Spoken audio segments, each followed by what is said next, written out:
அமெரிக்க ஏகாதிபத்தியத்திற்கு சில தேவைகள் இருக்கு. அவங்க வந்து உலகம் பூரா இருக்கிற இயற்கை வளங்களை தங்களுடைய கண்ட்ரோலுக்கு கொண்டு வரணும்னு நினைக்கிறாங்க. இல்லைன்னா எதுக்கு நீங்கள் வந்து வளைகுடா நாடுகள் மத்தியில் இப்படி ஒரு பெரிய யுத்தத்தை கிளப்புறீங்க? ஆயில் ரிசோர்ஸஸ் தான். ஈரானில் ஆயிலே இல்லை வச்சு அமெரிக்கா கவலைப்படுமா? வெனிசுவேலா யாருன்னு கூட திரும்பி பார்க்க மாட்டாங்க. ஆனால் ஆயில் ரிசோர்ஸ். இப்போ இந்த எல்பிஜி, இந்த பெட்ரோல் டீசல் இந்த விவகாரத்தை ஒட்டி இப்போ இந்திய அரசு இன்னும் அடுத்து என்ன செய்யணும் சார்? ஏன்னா ஏற்கனவே அங்கே இன்னும் போர் முடிகிற சூழ்நிலை இல்லை. இப்போ அந்த சூழ்நிலை ட்ரம்ப் அறிவிச்சாலே இங்கே இயல்பு நிலை திரும்புறதுக்கு 4-5 வாரம் ஆகும். அப்படிங்கும்போது அப்போ அரசு இன்னும் என்ன நடக்கும்? சம்மர் வந்தாச்சு. Watts plan for this holiday? எங்க கிட்ட விட்டுருங்க, நாங்க பாத்துக்கிறோம். VGD holidays. GT Holidays, South India's #1 travel brand. AC வாங்கணுமா? நம்ம பூர்விகா அப்ளையன்சஸ் விசிட் பண்ணுங்க. பெஸ்ட் எக்ஸ்சேஞ்ச் ஆஃபர் ECMIல ஈஸியா வாங்கலாம் ஏசி. இப்போது புதிய அறிமுகம் ஆச்சி ஹோட்டல் சாம்பார் 50 கிராம் ரூபாய் 20 மட்டுமே. சமீபத்தில் புட்டினும் ட்ரம்ப்பும் 1.5 மணி நேரம் பேசினதா நமக்கு ஒரு தகவல் வந்தது இது தொடர்பா. இப்போ நெக்ஸ்ட் வீக் வந்து ட்ரம்ப் வந்து சைனா போறாரு, அங்க ஒரு அரசுமுறை பயணம் மேற்கொள்ள இருக்காரு. ஸோ இப்படி அவங்களுக்கான நட்புறவுகள் எல்லாமே ட்ரம்ப்பை மீறி எந்த வல்லரசுகள் எதுவுமே பண்ணாத போது இந்தியா ஒரு வளரும் நாடு, மற்ற நிறைய விஷயங்களுக்கு உலக நாடுகளை டிபெண்ட் பண்ணியிருக்கும் போது நம்ம என்ன பண்ணிட முடியும்? அப்படி நம்ம இது பண்ணிட ஒரு வல்லரசு எதிர்த்த முடியுமா? உங்களை யாரும் வந்து அமெரிக்காவுக்கு எதிராக படையெடுக்க சொல்லல. குறைந்தபட்சம் நீங்க சொன்ன நிகழ்வுகள் இருக்குல்ல, அதை கண்டனம் கூட தெரிவிக்காத நாடு இந்தியா. நீங்கள் வந்து ரஷ்யா, சைனா எல்லாமே கண்டனம் தெரிவிச்சிருக்கிறாங்க.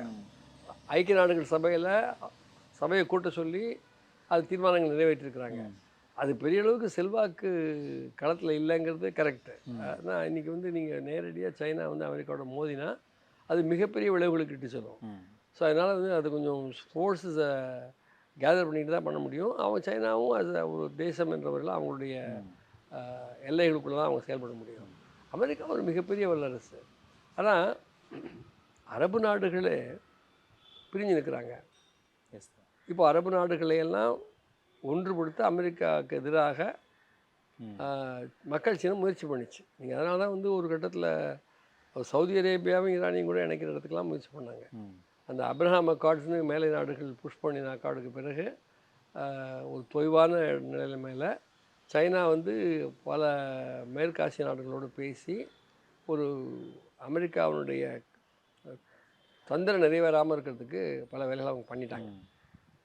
ஆனால் அவங்களால வந்து இராணுவ தாக்குதலுக்கு போக முடியாது.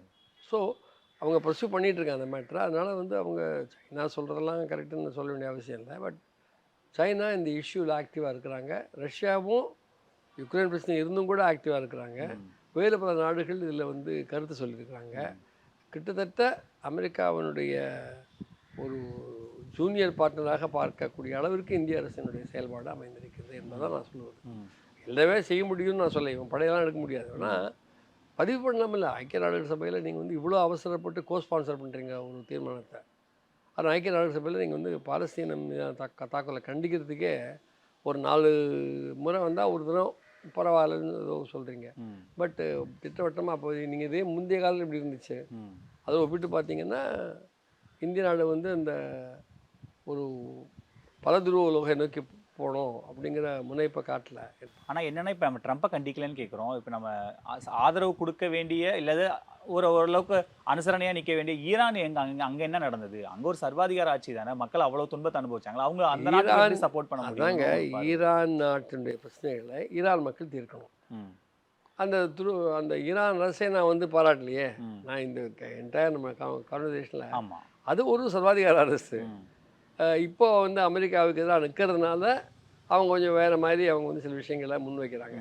பட் அவங்க வந்து அடிப்படையில் ஒரு மதவாத அரசு, பிற்போக்கான அரசு, அங்கே இருக்கிற ஜனநாயக சக்திகளுக்கு எதிராக கடுமையான அடக்குமுறை கட்டமைத்துள்ள அரசு. ஆகவே அந்த அரசை பாராட்ட வேண்டிய அவசியம் நமக்கு இல்லை. ஆனால் இப்போ இந்தியாவில் வந்து ஒரு சர்வாதிகார அரசு இருக்கு வச்சுக்கோங்க. நீங்கள் ஒன்று அமெரிக்காக்காரனை வந்து விடுவிக்க சொல்லுவீங்க அவங்கள, அது கரெக்டாக இருக்குமா?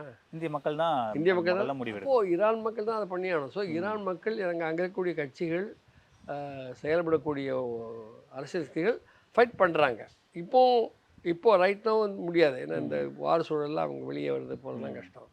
பட் அப்படி தான் அந்த ஈரான் மாற்றம் வரும் வழியே அமெரிக்கா, அதுவும் உலகமாக ஜனநாயக நாடு இஸ்ரேலா, என்ன கேவலமான ஒரு சிந்தனை யோசிச்சு பாருங்க. அப்போ அவன் மூலமாக நீங்கள் வந்து ஈரான் மக்களை விடுவிக்க போகிறீங்களா? அமெரிக்க வல்லரசை வச்சு ஈரான் மக்களை விடுவிக்க போகிறீங்களா? பல நாடுகளை ஆக்கிரமித்திருக்கிற நாடு அமெரிக்கா. பல மேற்காசியா முழுவதும் தன்னுடைய செல்வாக்கை செலுத்துகின்ற ஒரு வல்லரசு இஸ்ரேல். கையில் அவ்வளோ அணு ஆயுதம் இருக்குது. இவ்வளோதான் ஈரானை பற்றிலாம் பேசுகிறானே, வடகொரியா பக்கமே ஏன் போக மாட்டேங்கிறான்? அது கையில் அணுசக்தியா கொண்டு வச்சிருக்கிறாங்க. அணுசக்தியா இருக்கு. அதுதான் இப்போ அதுக்கு அணுசக்தி பண்ண மாட்டோம்னு அவங்க ஏற்கனவே மத ரீதியாக சொல்லிட்டாங்க. அந்த கமேனி வந்து அப்போவே we will not build a nuclear. அப்போ கொமேனி காலத்துலேருந்தே அவங்க ஒரு லைன் எடுத்துருக்காங்க. ட்ரம்ப் வைக்கிற குற்றச்சாட்டு அங்க 60% மேல செறிவூட்டப்பட்ட யுரேனியத்தை அவங்க கொண்டு வந்துட்டாங்க. இன்னொரு 3 மாசம் விட்டா அவங்க அணுசக்தியா அது மாறிடுவாங்க அவனுடைய ஸ்பீச் அப்படின்னு சொல்றாரு. அதாவது ரொம்ப நாளாக இருக்குங்க அவன்கிட்ட. இந்த 60% செறிவூட்டப்பட்டது புதுசு இல்லை. விட்டால் அவங்க நினச்சாங்கன்னா ஒரு 15 டேஸை பண்ணிடுவாங்க. இதுக்கு தான் அவன் அந்த 12 நாள் யுத்தம் நடத்தினான். ஆமா, அது தடுக்கிறதுக்கு தான். ஆனால் அவங்க என்ன முடிவு எடுத்தாங்கன்னா, வேண்டாம் நமக்கு என்ன, அவர் ரிலீஜியஸ் கிரவுண்ட்ஸ்லேயே வேண்டாம்னா அந்த அது ஒரு பழமைவாத அரசு, ஒரு நவீன முறையில் சிந்திக்கிற அரசுலாம் நான் சொல்ல மாட்டேன். இவ்வளோ யுத்தங்கள் ஆயுதங்கள்லாம் அவங்க எப்படி ரெடி பண்ணாங்கன்னு தெரியல. பட் ஒரு ஒரு ஒரு அது என்ன முல்லாக்கள் ஆட்சி மாதிரி இருந்தால் நமக்கு ஒன்றும் அங்கீகரிக்கிறதுக்கு நாம யார்.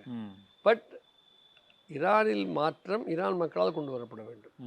அமெரிக்க வல்லரசால் கொண்டு வந்தால் அது நிச்சயமாக பிரயோஜனமாக இருக்குது. மக்கள்லாம் ஈரான் மக்கள் அவ்வளோ கஷ்டப்படுறதை பார்த்துட்டு என்னால் இருக்க முடியல, உங்களை விடுவிக்க நான் வரேன் அப்படின்னு ட்ரம்ப் சொல்கிறாரு. வியட்நாம் மக்களை தரையோடு புதைக்க முயற்சி பண்ணி ஒரு 20 ஆண்டுகள் போராடி தோற்றவர், ஆப்கானிஸ்தானில் தோற்றவர். அப்புறம் அதேமாரி மேற்காசியாவில் கூட நாடுகளெல்லாம் அழிப்பதில் அவங்க வெற்றி பெற்றிருக்கிறாங்க. ஆட்சி பண்ணுறதில் வெற்றி பெறலை. சிரியா ஆட்டம், ஈராக் ஆட்டம், ஒரு நாடும் அழிக்கப்பட்டிருக்கு. இன்றைக்கி அந்த சிரியா ஆள் வந்து ஃபாரின் இதெல்லாம் எங்கள் ஸ்பேஸில் கூட அவன் அறிக்கை விட்டுக்கிட்டு இருக்கிறான். ஸோ ட்ரம்ப் இன்னும் எவ்வளோ நாள் இருப்பார் நமக்கு தெரியல. அது அங்கே அவர் ஆரம்பத்தில் பதவி ஏற்றப்போ இந்த அட்லாண்டிக் ஓஷனுக்கு அந்த பக்கம் நடக்கிறத பற்றி கவலைப்படவே தேவையில்லை, மேக் அமெரிக்கா கிரேட்டர் தான் எங்களோட இது. நாங்கள் அதனால் இது வந்து ஒரு பர்சனாலிட்டியை வச்சு பார்க்க முடியாது.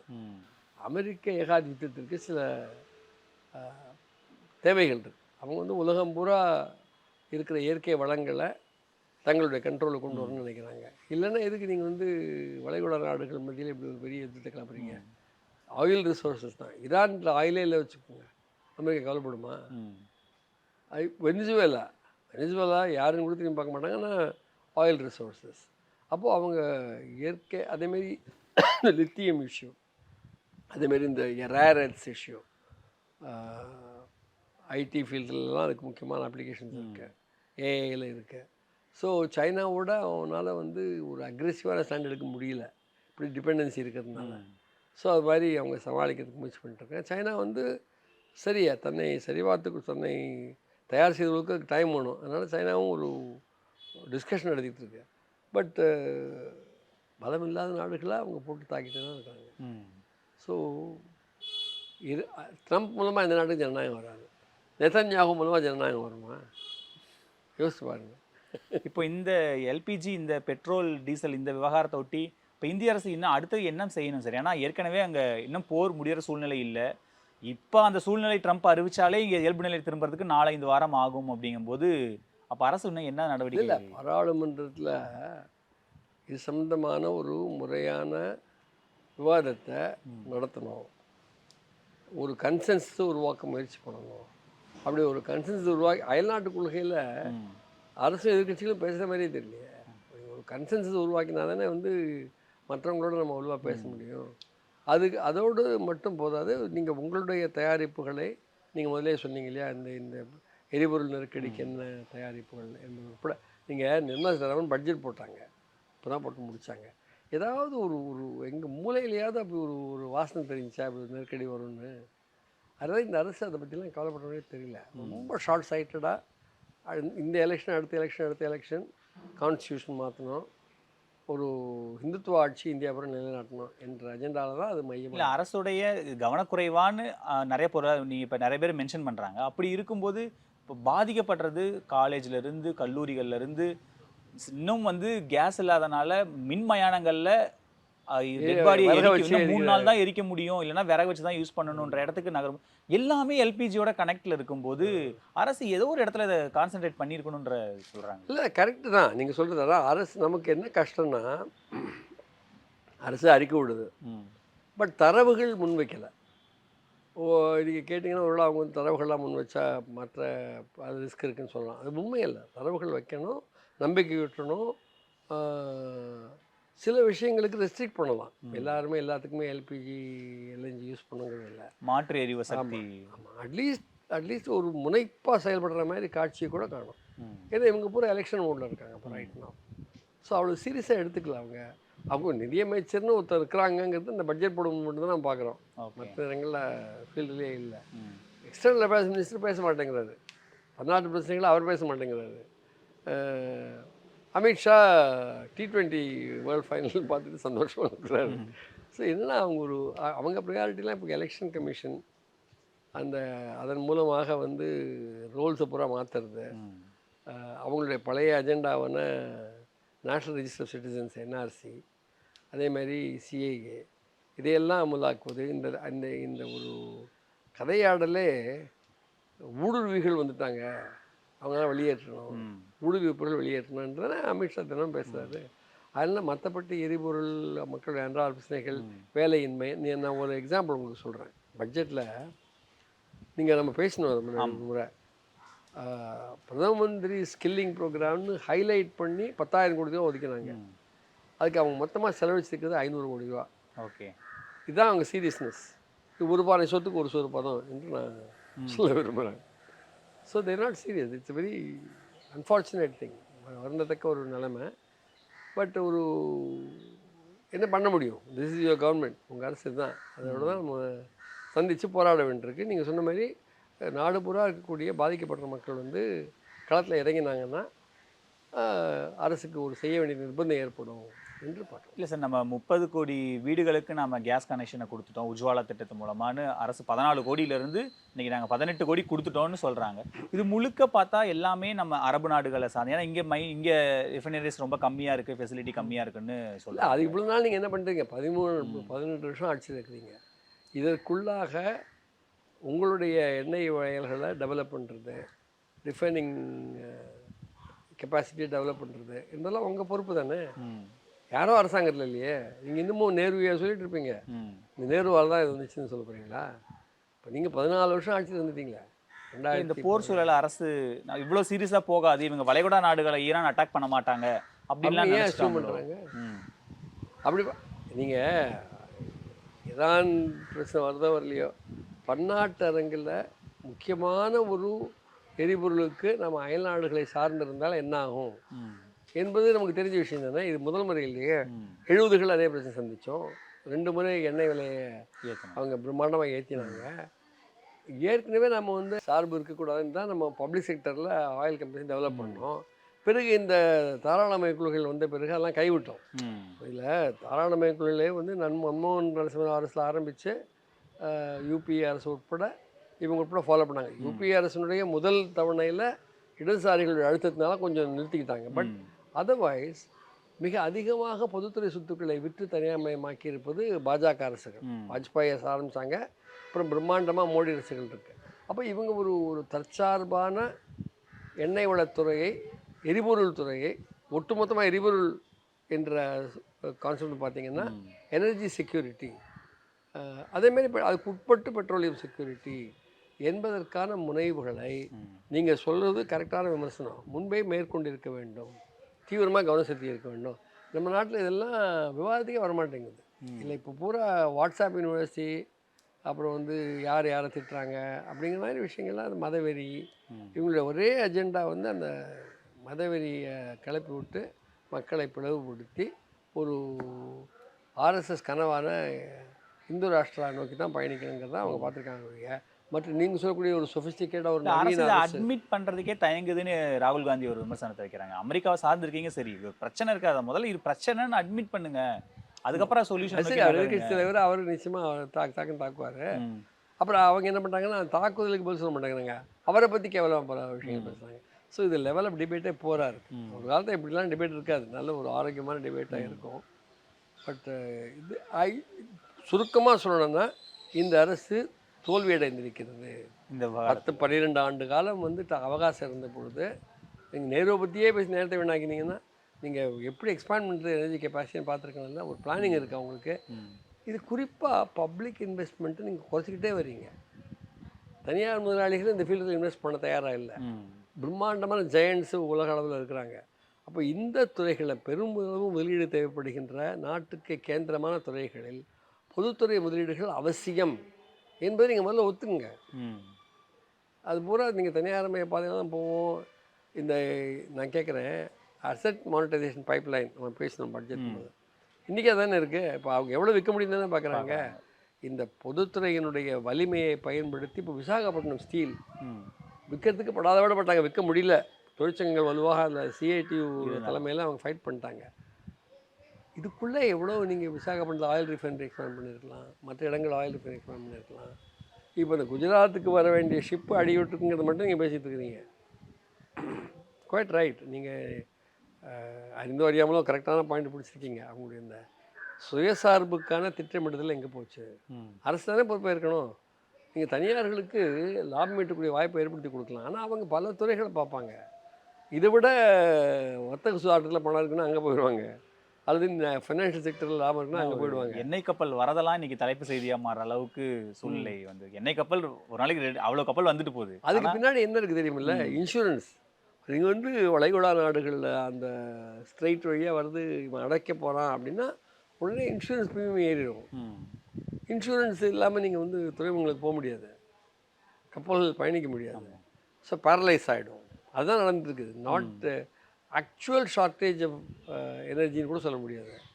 அந்த கண்ட்ரோல் ஆஃப் ஃபைனான்ஸ், பெரும் நிதி நிறுவனங்கள், பன்னாட்டு ஏகபோகங்கள், அவங்களுடைய காப்பீட்டு கம்பெனிகள், இதெல்லாம் அதில் வருது. ஹிந்துவில் ஒரு கட்டுரை வந்தது 2 நாளுக்கு முன்னாடி. Really crisis created by insurance. Not literally insurance என்பது ஒரு ஆஸ்பெக்ட். பட் பொதுவாக ஒரு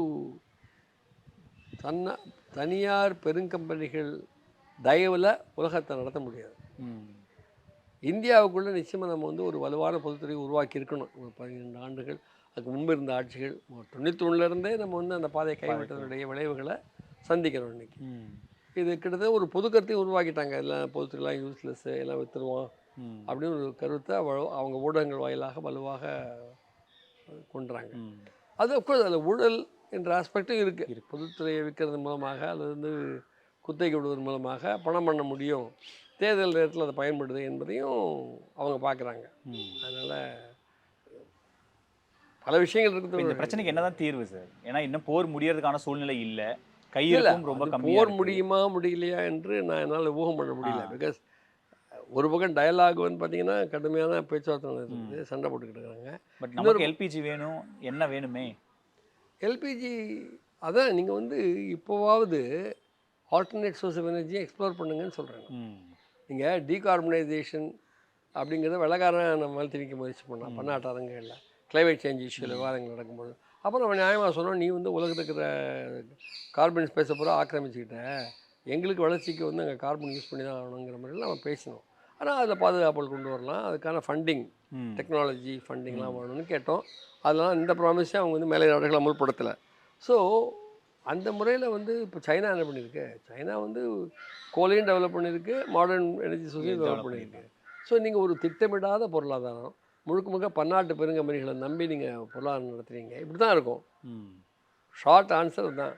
வலுவான பொதுத்துறையை உருவாக்கி எண்ணெய் நீங்கள் இதுக்கு ஒரு ஹிஸ்ட்ரி இருக்குது. அதாவது 1960 அப்போது சோவியத் யூனியன் இருந்தது. நம்ம சோவியத் யூனியன்கிட்ட தான் வந்து பெட்ரோலியம் வாங்கிட்டு இருந்தோம், கச்சா எண்ணெய் வாங்கிட்டு இருந்தோம். கியூபாவும் சார்ந்தா இருந்தது. அப்போ வந்து இந்தியாவினுடைய எண்ணெய் கம்பெனிகள் வந்து எல்லாமே வெளிநாடு சுத்திகரிக்கிற கம்பெனிகள், ரிஃபைனிங் கம்பெனிஸ் எல்லாமே கால்டெக்ஸ், எஸ்ஓ, பர்மஷல் என்று பன்னாட்டு பெருங்கம்பெனிகள், 7 சிஸ்டர்ஸ்னு சொல்லுவாங்க உலகம் பூரானவங்க. அப்போது இந்தியா, கியூபா ரெண்டுமே இந்த பிரச்சனை சந்திக்குது. 60 அவங்க என்ன சொல்கிறாங்கன்னா, பன்னாட்டு கம்பெனிகள் சோவியத் கச்சா எண்ணெய் மலிவாக வைத்தாங்க அவங்க சோவியட்ஸை. ஏன்னா அப்போது போட்டி இருக்குல்ல அவங்களுக்குள்ளார. அப்போ சோவியத் கச்சா எண்ணெய் குண ரீதியாக, அது தன்மை ரீதியாக மோசமானது, அதை எங்களுடைய ரிஃபைனரிஸ் சுத்திகரிக்க முடியாதுன்னு நிலைப்பாடு இவங்க எடுத்தாங்க. இங்கேயும் எடுத்தாங்க, கியூபாலையும் எடுத்தாங்க. கியூபா வந்து அந்த கம்பெனிகளை நாட்டுடைமை ஆக்கிடுச்சு. நட்டுக்கீடு கொடுக்க முடியாது, நீங்கள் இவ்வளோ வருஷம் கொள்ளடிச்சிருக்கீங்க, நாங்கள் வி ஆர் நேஷ்னலைசிங் வித்தவுட் காம்பன்சேஷன் அடிச்சிட்டாங்க. நம்மளால் நேஷ்னலைஸ் பண்ணலாம். அப்போ நேருலாம் இருக்கிறாரு. ஸோ ஒரு ஆயில் ப்ரைஸ் என்கொயரி கமிட்டி வைக்கிறாங்க அவங்க. அது 68 அறிக்கை கொடுக்குது. அப்படி அட்லீஸ்ட் இந்த நெருக்கடி வந்ததுனால இந்தியன் ஆயில் கார்பரேஷனை உருவாக்கணும். அப்போது ONGC, oil and natural gas commission, பின்னாடி அதை வந்து கேண்டி பண்ணுவாங்க, oil natural gas and commission அப்படிம்பாங்க.